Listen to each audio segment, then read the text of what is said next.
So we'll get started. I see one of your questions there, Teresa. I'll get that. I'll get to that shortly.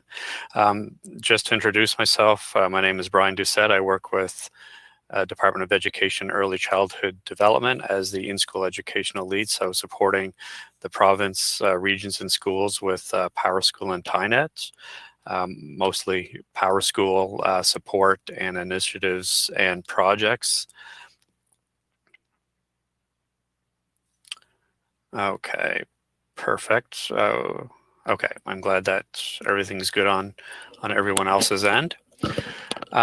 So yeah, this session is a focus on PowerTeacher Pro at the elementary level. So I've got a fairly detailed slide deck, but I don't think I will go through or even be able to go through each slide in detail, but I am providing a link to the slide deck, so you will so anyone can retrieve that file after the session if they need to delve deeper into any aspects of PowerTeacher Pro, and I'll also point out other resources that may be helpful if you want to learn more about PowerTeacher Pro, the gradebook.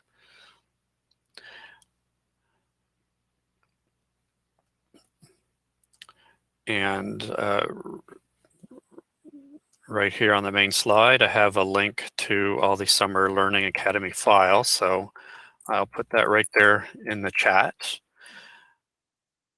So that's just a link to a Google Drive with some PowerPoint Google Slides, and some various PDF user guides on different topics related to PowerTeacher Pro. So let's just going to see if I can turn off my camera, because I don't think we need the camera on right now. And hopefully you can see my screen.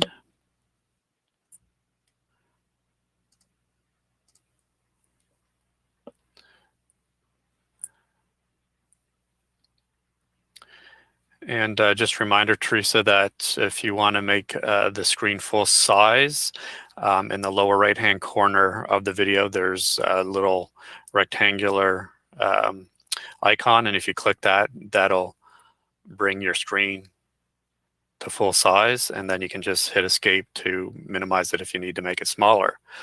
So so part of what we'll do this session is have a PowerTeacher Pro overview, setting up PowerTeacher Pro, working with categories and assessments, and all along with that, we'll be looking at scoring assessments and looking at additional resources that are available to you. So some of the key points for today that I'll cover is just getting started items, just navigating to the gradebook. Setting up PowerTeacher Pro, such as adding class descriptions, configuring different display settings, working with assessments, such as creating categories and creating assessments, which is a very critical part of any teacher using PT Pro, and also scoring those assessments, whether you're putting in actual raw scores for the assessment or perhaps using an outcomes grading approach where you're linking outcomes to those assessments that you're creating in your gradebook, and then scoring those assessments using the achievement levels from 1 to 4. So at the elementary level, I guess to start, there's a lot of uptake at the secondary level for teachers using the Gradebook PT Pro to enter assignments because they're reporting percentage grades, and it's just assessment is a bit different at secondary than it is at elementary.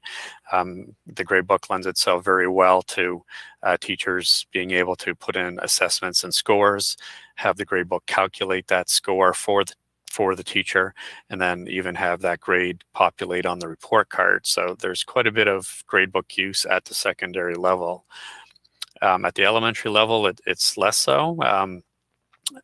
Teachers assess differently. There's a lot of formative assessment going on, and sometimes teachers are used to using different ways to communicate progress whether to students and or parents in ways that they've traditionally done that is outside an electronic gradebook. But there are some benefits for teachers who are using gradebook. And, so why use PowerTeacher Pro as an elementary teacher? So, first of all, if you're entering assessments and perhaps most certainly if you're using an outcomes grading approach where you're linking the outcomes to the assessments, those assessments can help teachers determine answers to questions such as what topics or skills are my students struggling with? Why is there a particular student having trouble in my class? Have my students met the basic learning targets that I set for the class? And, and you can also look at trends not among just students, but also among the entire class. So if you're noticing that the class on a whole is sort of struggling with a particular target or outcome, then maybe that can help inform you as a teacher that maybe you need to be spending more time on that before moving on. So an outcome-based gradebook works very well to help teachers identify what students have and have not learned. So instead of just putting in an assessment, such as an essay and giving it a score, like a 7 out of 10, so it's not really descriptive in terms of indicating to the student or even the parent where the student fell short or where they struggled in terms of why they got a 7 and not an 8 or a 9. Whereas if you're taking a more outcomes grading approach, you can perhaps with that target assessment indicate that the students' ideas and organizations were very strong, but they needed to work on their spelling and grammar. So it just communicates more directly to the student what the learning is that they're expected to know and where they've been struggling, and then with that feedback providing the next steps.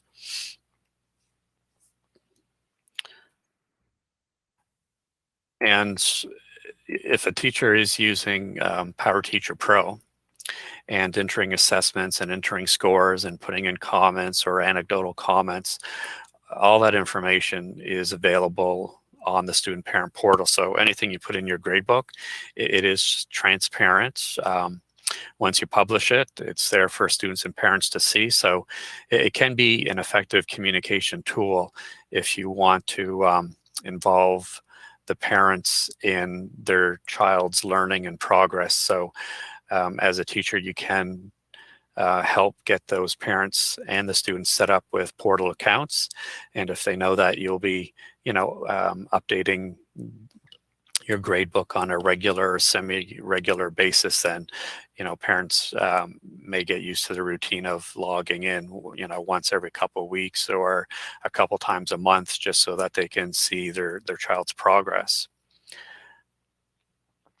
And the other benefit of putting information in the gradebook has to do with report cards, because, if you're putting in all that student progress and achievement throughout the reporting term, when it comes time at the end of the term to complete the report card, you have a lot of that data and that information right there in front of you. So you can see on the screenshot, hopefully it illustrates it well.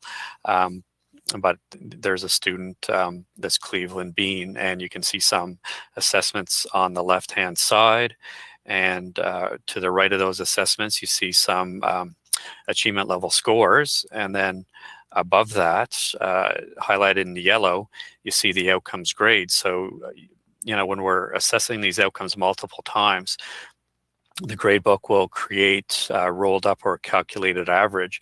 So as a teacher, you can look at the overall progress, and also obviously, considering any other evidence that you may have outside of the gradebook, and looking at their overall achievement and using that to help determine where they are at the end of the reporting term, whether it's using the developmental scale. So, here we see the student with mostly 3s and a 3+. So, it can help us determine whether the student is well developed or developing as expected, or if it's letter grades if it's an A, B, C, or D, based on what those grades are telling us when we're looking at in the gradebook.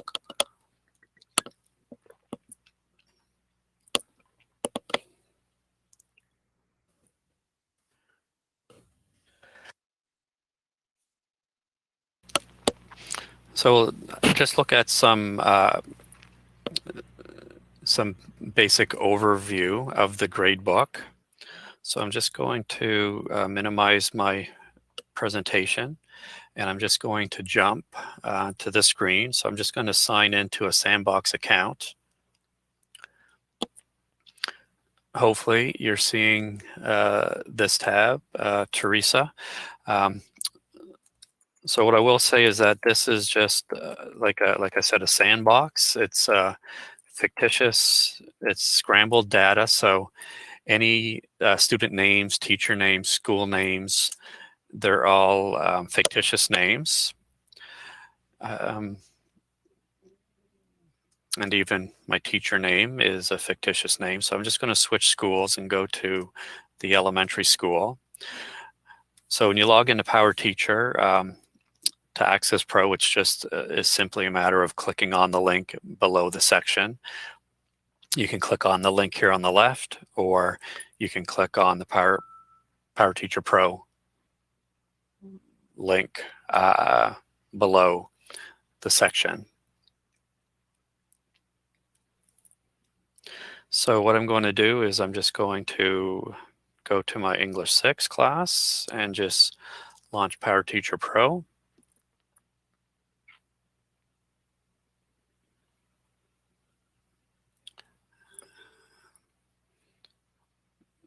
And it looks like it's just going to take a minute to load. Here we go. So this is what it looks like when PowerTeacher Pro opens. It defaults to the assignment page for the selected class. You'll notice this message here. We'll just kind of ignore it though, but it says T3 is already completed. It's because the school year ended at the end of June, but it doesn't prevent us from going in and still looking at the gradebook and reviewing it, or creating assignments or categories or whatnot. So just, this really is not going to create any issues for us for the purpose of this presentation. With the class selector, I can see all the different classes that I have, and because I'm attached at different elementary and secondary schools, my list of sections is quite lengthy. So what I've done is, for the session today, I've kind of renamed my courses so that my elementary grade 6 classes are kind of sorted at the top. So this may be one of the things that as a teacher you want to do when you first are launching your Pro gradebook at the start of the year, is just going in and maybe renaming the courses for whatever reason. You may want to abbreviate them. Instead of having English Language Arts 6, you may just want to have ENG 6 or ELA 6, or if you have a couple different sections of the same course, you could give one a name of ELA 6 Doucette, if Doucette's the homeroom, and ELA 6 Smith. So that way it just makes it easier for you to identify the section that has the students and the roster that you want to work with. So if we wanted to give a custom name to our courses, it's a matter of going to Settings and Class Descriptions. And you'll see, because our current class is English 6, this is the class that it defaults to. And you'll see here in this section here, we can give it a custom class name. And all I've done is I put an A with a hyphen at the start of the name. So, and what that does is adding the A will just help sort it alphabetically so that it appears at the front of the list. And the other thing you can do here is you can put in class description, and I usually recommend that this is a good spot for teachers to put in their assessment and evaluation plan for that course. Again, if you're using this as a communication tool for students and parents. If you have that plan embedded in the class description, then they can access that in the portal. So if you have that document as a Word document, you can just copy and paste it into here. You cannot attach attach files in your class description. So if it existed as a PDF, you would not be able to link or attach the PDF document. But what you could do is you could click on the link button, and if you had the PDF shared on one, within your Google Drive, you could put that link to your document, and that way the parents could just click on the link and then access the attachment in that way. And you can see that I put the A in front of health in front of homeroom AM. And like for English 5, for example, this is what the default course name looks like. And if I wanted to give it a custom name, it's just simply just a matter of replacing the name with what I want to choose, and then obviously hitting save.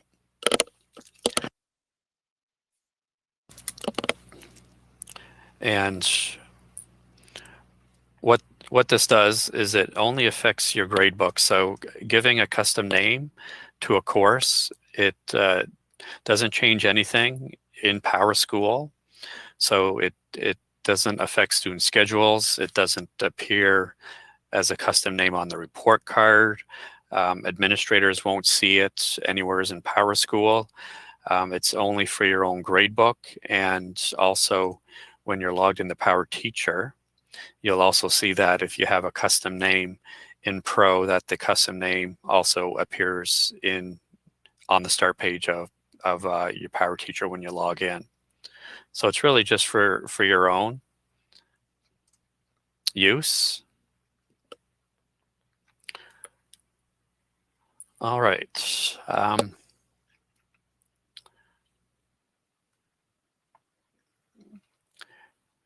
So along with putting in custom names and class descriptions, you can set some display settings, and I don't want to spend a whole lot of time on here, but if you go to settings, display settings, you can organize how you want your class names displayed in terms of traditional grades and outcomes usage, which you should just keep these set to the defaults because you need the outcomes checkboxes checked off in order to complete report cards. So I'll just leave those set to the default.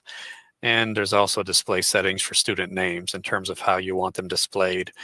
Last first with the middle, if you want them first, last, etc. So whatever, you have as a preference, you can choose that option to display those names in your roster.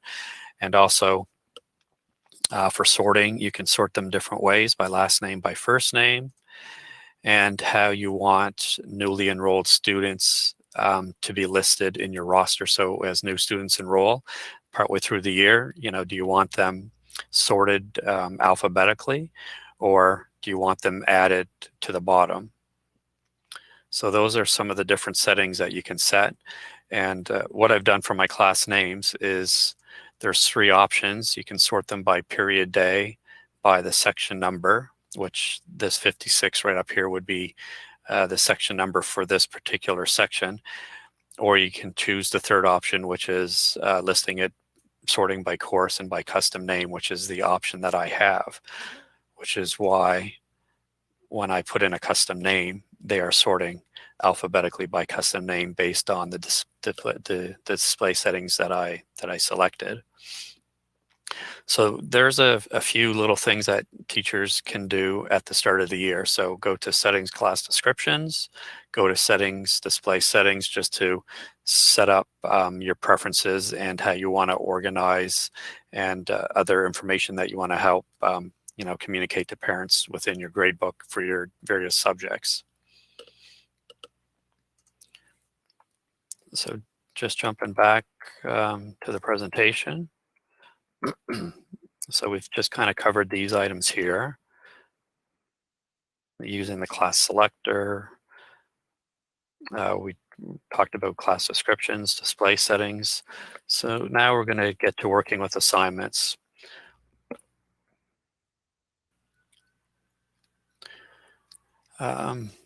Let's look at this question here that you've asked Teresa. So if I set up my caseload in TyNet, can I create a classroom in PT Pro? Is there a use to this, or should I stay in TyNet thinking of being able to track my individualized assessment? So the thing with PT Pro, if I just go back to, I'm going to go to the screen here so that we can see the student roster. So in order to see these classes, or if I'm in PowerTeacher, because I know resource teachers and learning center teachers, they tend to access PowerSchool through PowerSchool admin as opposed to PowerTeacher. So in order to have any value in logging in to PowerTeacher, you would need to have the sections assigned to you in order to see the sections and to access the class roster. So, you know, so the lead teacher, or the homeroom teacher, the classroom teacher would obviously be assigned the different sections like Math 5, or if it's integrated English 2, and whatever all those subjects are at elementary. So the classroom teachers would be assigned these, but because being a specialty teacher, you would not necessarily be added as a teacher to those sections. So when you log into PowerTeacher, you wouldn't see anything. So it would be up to the school really to kind of add you as a co-teacher or as an additional teacher. So it is possible to add multiple teachers to a section. So that way multiple teachers can access that same class roster, and one teacher could be entering assessments into the gradebook for those students, and you could and if another teacher had access to that same section, then that other teacher could also add their own assessments, so that in the portal the students would see any assessments being entered by either teacher.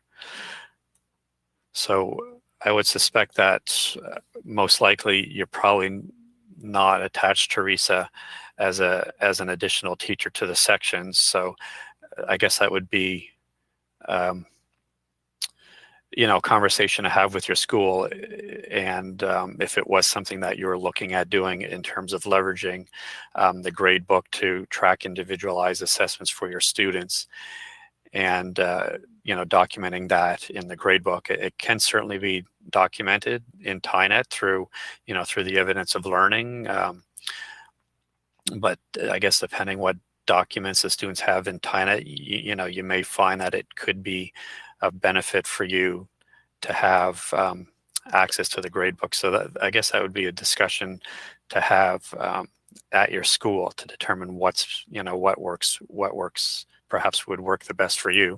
So hopefully that helps that question that you had. But in terms of the caseload in TyNet, it is, you know, TyNet and PowerSchool, though they are connected in many ways, that would be one way that they're completely separate. Your caseload in TyNet is just for TyNet, and you know, can't be carried over or transferred over to PowerSchool or to PowerTeacher Pro.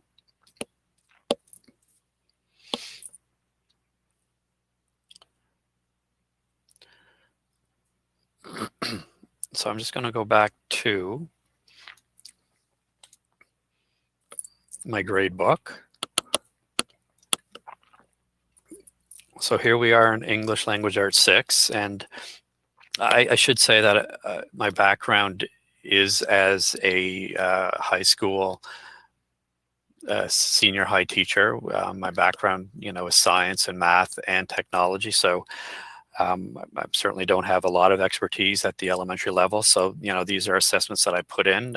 They may not be, you know, exactly what teachers may be assessing, or how they may have their target assessments organized, but this is just something that I put in just to kind of illustrate how the gradebook could possibly look at the elementary level. So you can see for this English 6 class that we have some assignments in here. And you can see here on the left the category that they're attached to, and you can see the due date, and you can see how many were scored, and you can see the score type is collected only. But one of the key things is, before you can even get to the point of creating an assignment or creating an assessment in PowerTeacher Pro, the first thing you need to do is to create your categories. So that would be one of the first steps at the start of the year, is looking at your curriculum guides, looking at how it's structured, and then using that as a basis to determine what are the most appropriate categories that I should be creating in my gradebook for my different courses. So just going back here to my slideshow.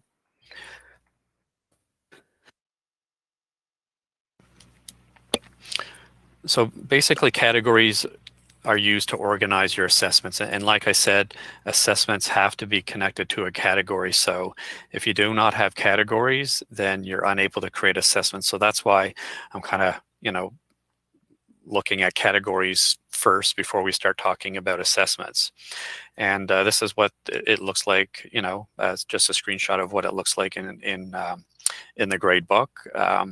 When you want to create a category, you just put in the name. You can set a color, the status, and put in a description, but we'll take a look at that more closely in the gradebook. And just a couple, tips or pointers in terms of category names. They should be specific to major components of the course, whether it's specific units or modules, outcomes, themes, or strands, and avoid using assessment types as categories.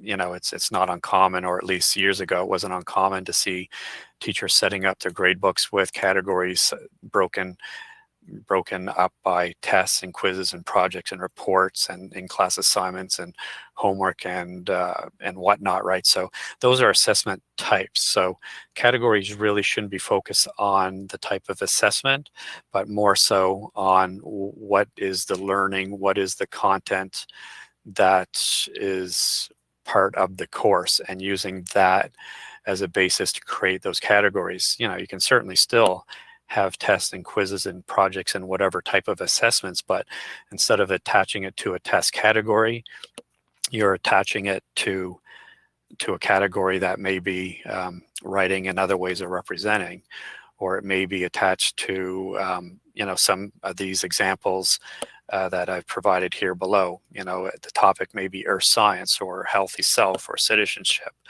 So you can still have different assessment types, but it's linked to what the student is learning, so it has more value. Having a bunch of tests all grouped together really doesn't serve a whole lot of purpose.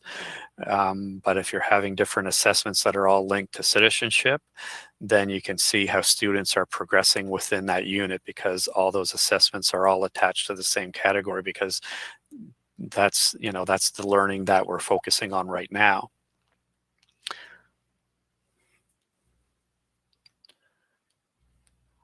All right, so this is just a screenshot of viewing and editing categories. So I'm just going to jump back to PT Pro, and yeah, that's right, Teresa. I just see your comment there. Categories, yeah, in your situation, those would be very appropriate categories to have as well. So, you have the curriculum outcomes, but obviously as a learning center teacher, you may have individualized outcomes for students. So you can obviously refer to the curriculum guide and perhaps in your particular case. So looking at those big themes and categories in terms of what the students are expected to accomplish with perhaps their own individual plans will help you create those categories. Yeah, and I see IPP categories: numeracy, literacy, life skills, and social skills. So yeah, so great. So it's good to reflect on how you'd set up those categories ahead of time, just so that you have your gradebook in a good place, and when you're ready to put in assessments. So if some of these categories are going to be in your gradebook, like the ones that you've listed, to create a category, once you're in your gradebook, you click on the create button. This black menu bar, the top bar, regardless of whatever page we're on in our gradebook, you'll always notice that this bar is always there. So regardless of the page you're on, you can always create a category from anywhere in your gradebook. And so once you create on the create button, you can see you can create an assessment or an assignment and a category. So I'm going to create a category. And one of the nice things you can do in Pro is that you can assign the specific sections that you want the category to appear in. So you do not need a particular category to appear in all sections if it doesn't really apply. For example, a category such as writing and other ways of representing an English strand. You don't really need that in math or science or social, so you may just want to limit it to your English classes. So you can select the classes that you want to have the category appear in, and then you can give it a name. So let's just use one of the ones that you've put in the chat. So life skills would be the name of this category, and I'm attaching it to English 6 and English 5, but obviously this could be attached to other sections as well. So that would be up to you as a teacher to determine. The color, you give it, there's not a whole lot of variety in colors, but you can give it whatever color you want. And the status, active, inactive, if it's obviously a category you're going to be using, it's going to be active. But if down the road your teaching assignment changes and there's categories that you no longer need to use, you can always go back to those. You may not be able to delete it because it may be attached to assignments in your gradebook. Even if they're attached to assignments in a previous year, you would not be able to delete the category. But what you could do is you can make it inactive. So if it's a category that you don't need to see any longer, you can make it inactive, and it just kind of hides it, so that it just keeps your gradebook more organized, more tidy. And if for some reason you need to reactivate the category that you made inactive, that's easy to do as well. You just go back to it and you just make it active again, and then it appears. And you can add a description similar to the class description. You can copy paste data or information or text, or you can just type it in freehand. If you want to put in some more information about what this category of life skills, what the focus is, what students will be expected to do in terms of life skills, and you can also put in a link if you want to link it to some attachment or some PDF or some other document. You could put in multiple links if you wanted to share those.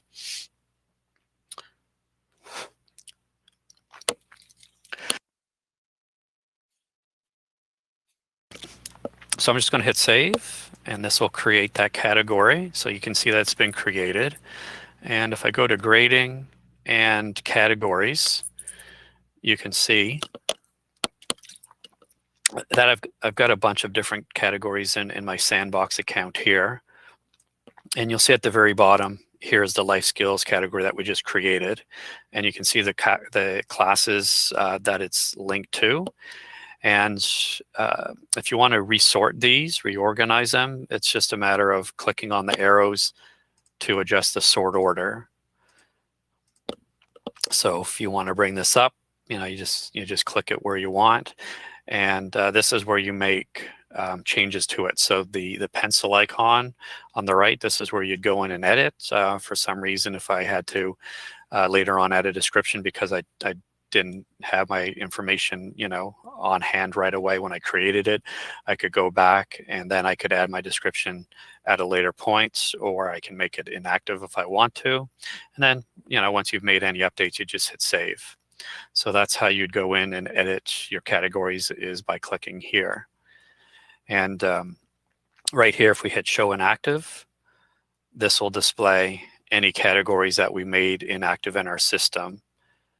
And it looks like I have a bunch of inactive categories, because you can see in this column here, it shows the status. So you can see that I've got a whole bunch of categories that I've made inactive. So for some reason, mental math, if I wanted to make that active, I can click on edit, click on active, and you can see I have a little description here. I hit save, and now that category is active. And if I don't want to see all these categories, I can just uncheck this and just show my active. So it just keeps things a bit more tidy, like I said. So once you've gone in and you've created some categories, then you're at the point where we can create assessments. So let's just go back to our presentation here. And just let me know, Teresa, if you got any more questions. You can certainly put them in the chat. We're just gonna jump to this slide. So creating assignments, and this, you may find this part having a lot of value for you, Teresa, in your particular role, is that in Pro you can create assignments by default. Assignments, when you create them, they're attached to all the students in the class. But one of the things you can do in Pro is that you can assign it to particular students, as few as one student or several students. And you can always go back and either add additional students if at a later point in time they're going to be completing that that activity or that assessment. In the old gradebook, you could not do that, so it was very hard for teachers who wanted to differentiate, or for teachers who had IPP courses and IPP students and wanted to put in assessment data. In the old gradebook, all those assessments would appear even if it wasn't necessarily assigned to a particular student. And obviously in the student parent portal, those assignments would also appear. So it can create confusion to have assignments that are linked to students that they really weren't expected to complete. So perhaps teachers were putting in comments or notes and saying, Ben wasn't expected to complete this assignment. But then, the parent may wonder, well, why is it listed if they weren't expected to do it? Not knowing that perhaps, and it was an assessment that was directed towards another student. So at least this way in Pro, you can link it to individual students. So if students are not attached to the assignment, then they don't see it whatsoever. And the other thing you can obviously do is link outcomes. Unfortunately for IPP courses, because there's no outcomes in IPP courses, because they're all individualized, you would not be able to link outcomes in an IPP course. One of the things we are, working with PowerSchool on is trying to bring over the outcomes that would be in an IPP document and tying it and bring that over to PowerSchool. So that's something that's ongoing, and hopefully, eventually down the road, we'll be at the point where if a teacher is teaching English 6 IPP, that when you click on Ben's name, that you would be able to see the outcomes in the gradebook based on what the outcomes are in his IPP document. Yeah, so the outcomes, they're linked to the PSP, that's correct, just for the regular courses. So like for English 6, the PSP outcomes would be in English 6, but in English 6 IPP, there would be no outcomes because there are no PSP outcomes, because they are individualized. So that kind of creates a little bit of challenge, I guess, in your role, Teresa, if, many of the students you're working with are on an IPP and enrolled in IPP sections in PowerSchool. You wouldn't be able to link the outcomes, but you can certainly, in the description, you can certainly make reference to what the skills are or what the outcome is. So just because the outcomes aren't available in the gradebook, it doesn't mean you still can't refer to them. So yeah, I will show that momentarily. I just see your other questions there.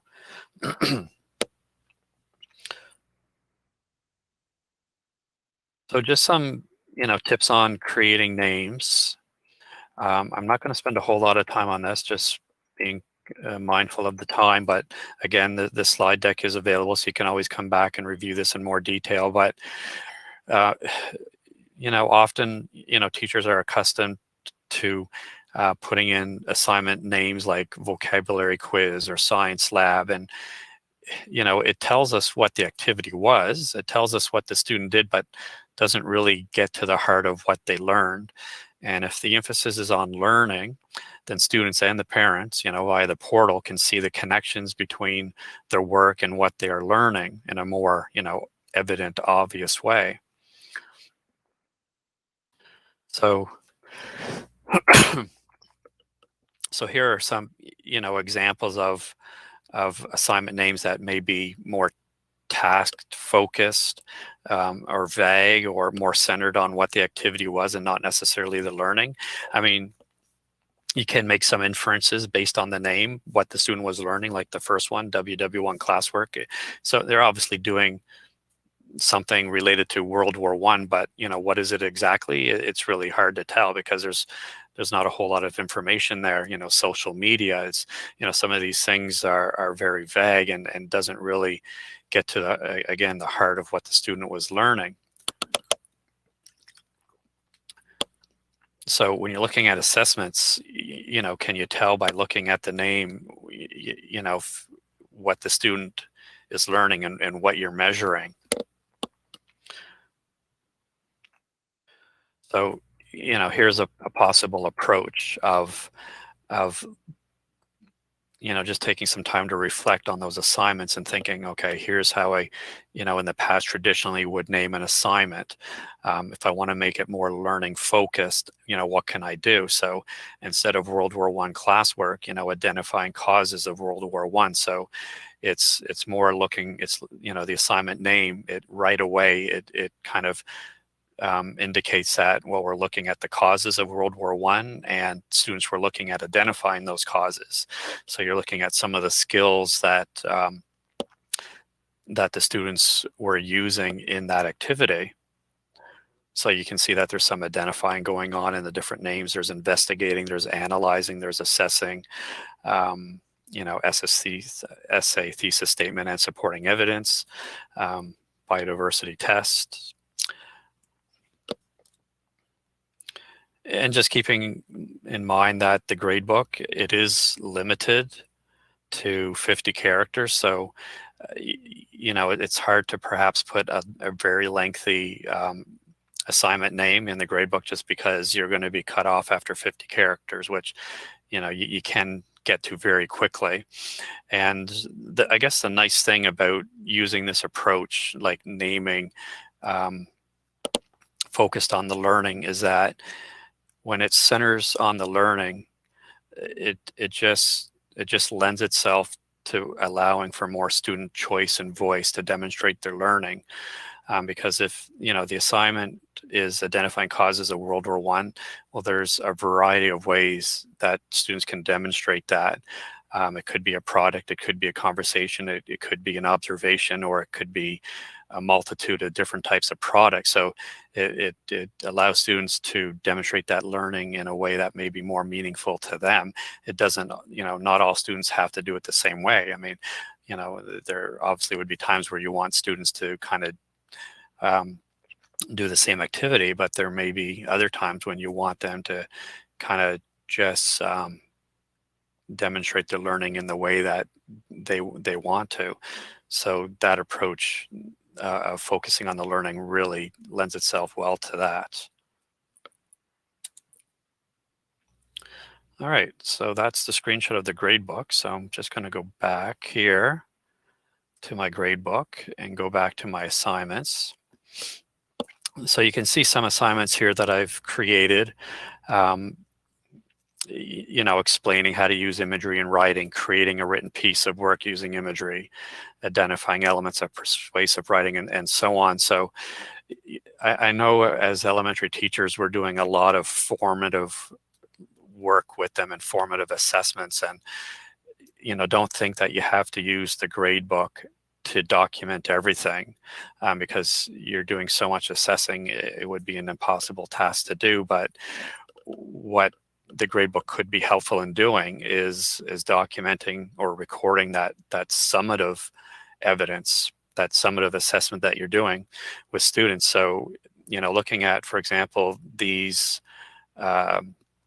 assignments here, 1, 2, and 3, they're involving engaging leads. So as a teacher, you may start the conversation of writing a story that has an engaging lead by showing some exemplars, some modeling what an engaging lead looks like.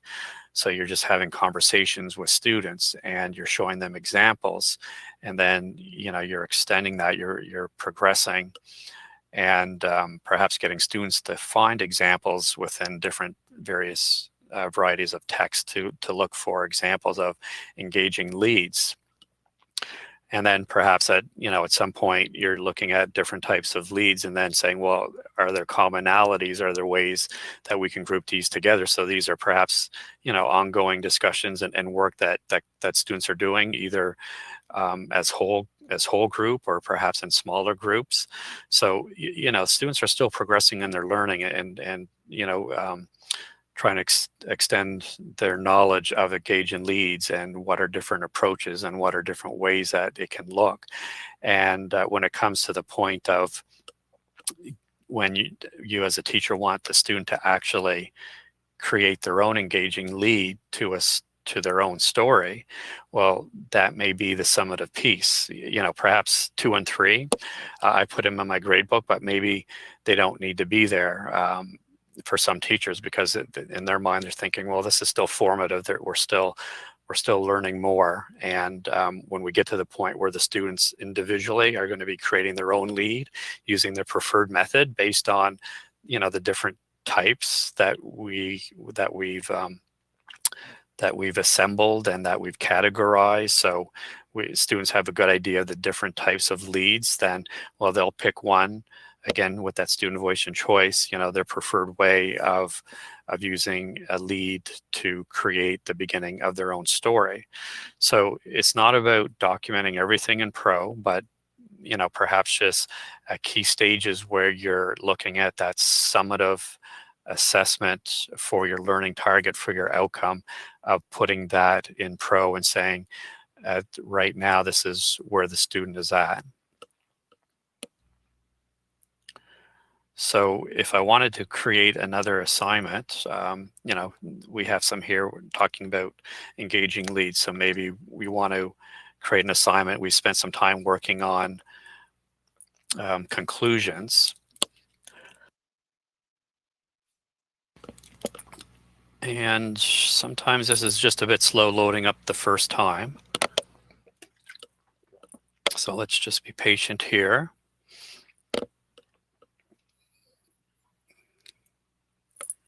Hopefully, it'll be ready in a second.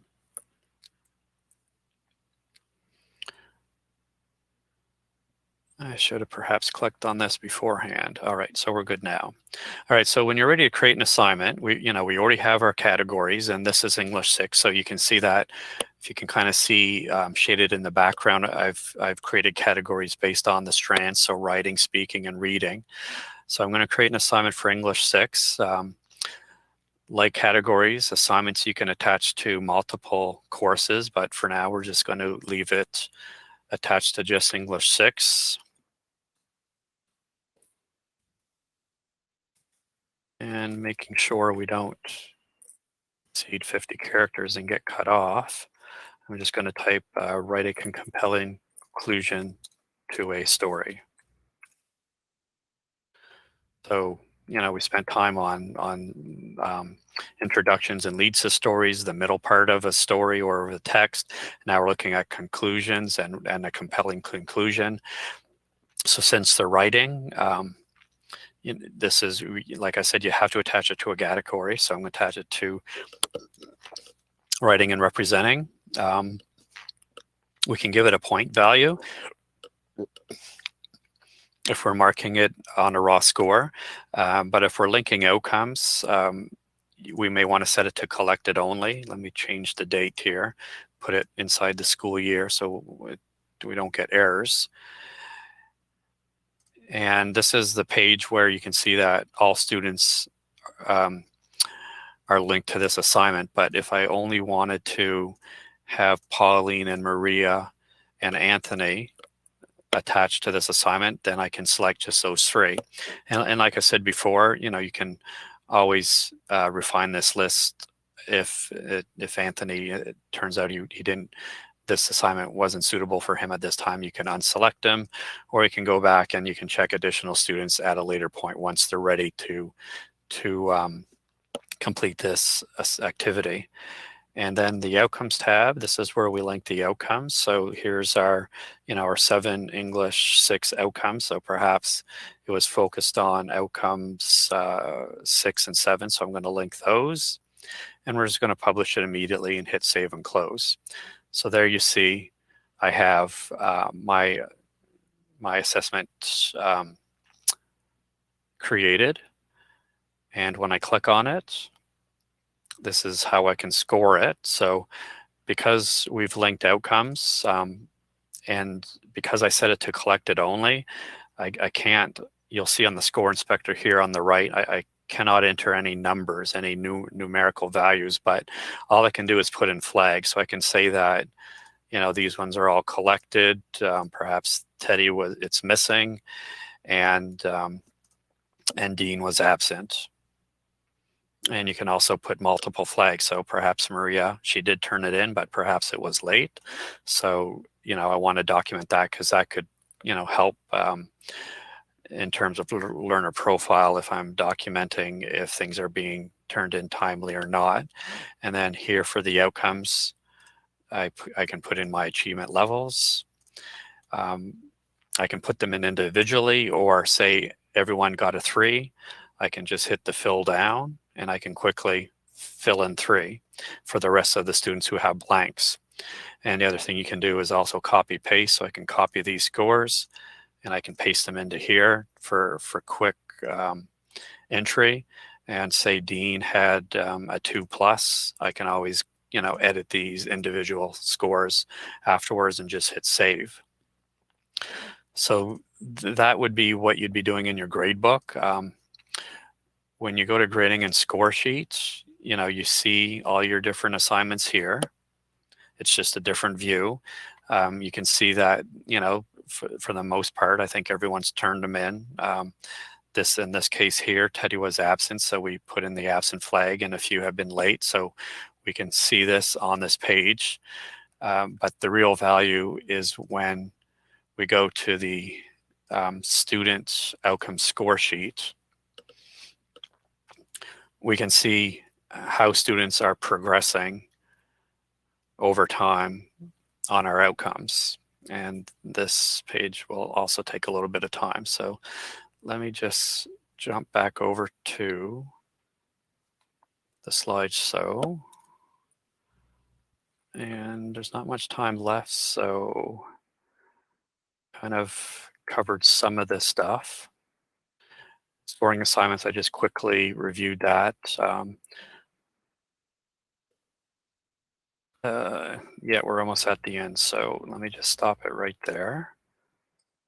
And this is still loading. So what I should say, I guess while that page is loading, is that at the end of the slide, there are some resources here. There's the in-school website where there's information on PowerTeacher and PowerSchool admin, so user guides in PDF format. There's also a PowerTeacher Pro online course. So if I just jump over to the in-school website and click on Teachers, right here on the main page, I can click on PowerTeacher Pro here on the left. This is where I can access user guides as well, like I said. It's just slow jumping to it. So here's some different folders for different types of documents that are there. And also, as a Learning Center teacher, Teresa, there's this section here for admin users. So you may find under school admin that there may be some user guides that may be of value for you here. But just going back to teachers and right here, enter the PT Pro e-learning course.